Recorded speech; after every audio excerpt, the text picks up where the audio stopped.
Assalamualaikum warahmatullahi wabarakatuh. Selamat siang. Di sini saya akan menampilkan video untuk memenuhi ujian akhir semester dari mata kuliah Pasar Uang dan Modal oleh dosen pengampu yaitu Bapak Dr. Andes Sugeng Prayetno, SSOS MM. Saya sendiri yaitu Siti Halimatus Syadia dengan nomor NIM 289215029. Saya salah satu mahasiswa dari Prodi Manajemen, Fakultas Ekonomi dan Bisnis, Universitas Pancasakti Bekasi. Di sini saya mengambil tema yaitu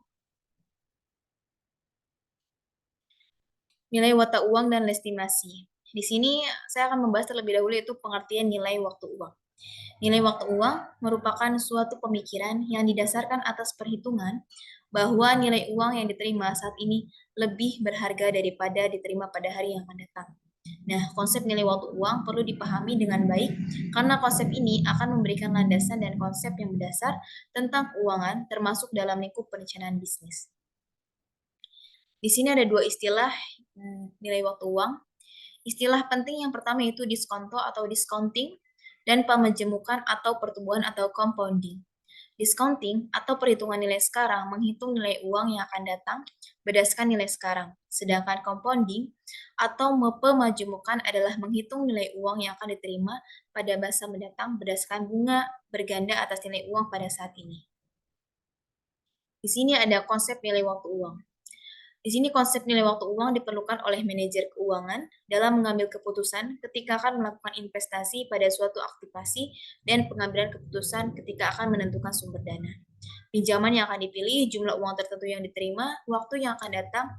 Jika dinilai sekarang, maka jumlah uang tersebut harus didiskon dengan tingkat bunga tertentu atau diskon faktor. Di sini ada beberapa istilah dari nilai waktu uang.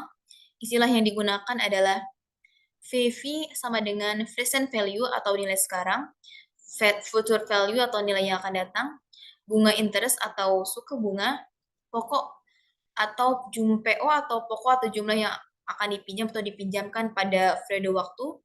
Selanjutnya adalah SI atau simple interest dalam rupiah, annuity dan tahun. Konsep nilai uang merupakan konsep yang dipahami sebagian besar orang dunia. Teorinya, uang yang ada sekarang lebih tinggi nilainya dibandingkan jumlah yang di masa depan. Di sini ada pengertian legitimasi. Legitimasi adalah kualitas hukum yang berbasis pada penerimaan keputusan dalam peradilan. Dapat pula diartikan seberapa jauh masyarakat mau menerima dan mengakui kewenangan, keputusan atau kebijakan yang diambil oleh seorang pemimpin. Dalam konteks legitimasi, maka hubungan antara pemimpin dan masyarakat yang dipimpin lebih ditentukan adalah keputusan masyarakat untuk menerima atau menolak kebijakan yang diambil oleh sang pemimpin. Di sini ada tujuan pembahasan yaitu tujuan dari rencana keuangan adalah untuk mencapai keadaan perekonomian seseorang seperti yang ditargetkan sebelumnya.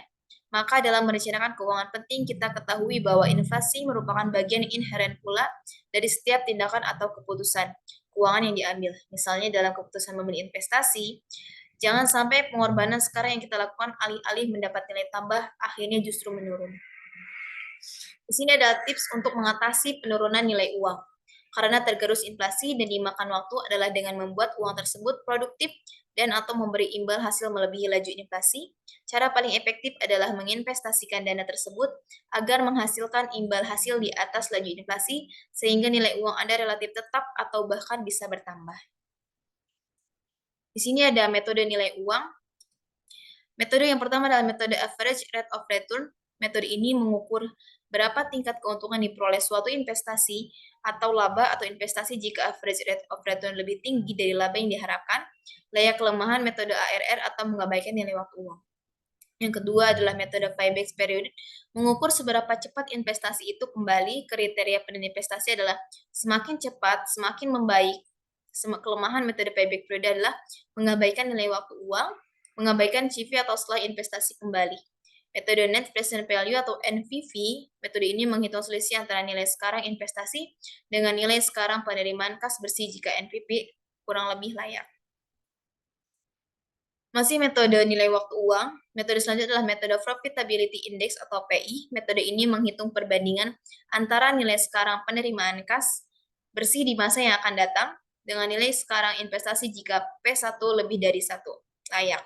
Metode internal rate of return atau IRR, tingkat diskon faktor menyamakan nilai sekarang investasi dan nilai sekarang penerimaan kas bersih di masa yang akan datang jika IRR, toko bunga atau laba yang disyaratkan layak.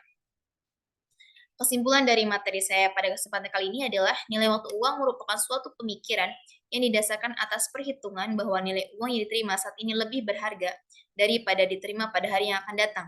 Konsep nilai waktu uang diperlukan oleh manajer keuangan dalam mengambil keputusan ketika akan melakukan investasi pada suatu aktiva dan pengambilan keputusan ketika akan menentukan sumber dana pinjaman yang akan dipilih. Mungkin itu saja yang dapat saya sampaikan, kurang lebihnya saya mohon maaf. Wassalamualaikum warahmatullahi wabarakatuh.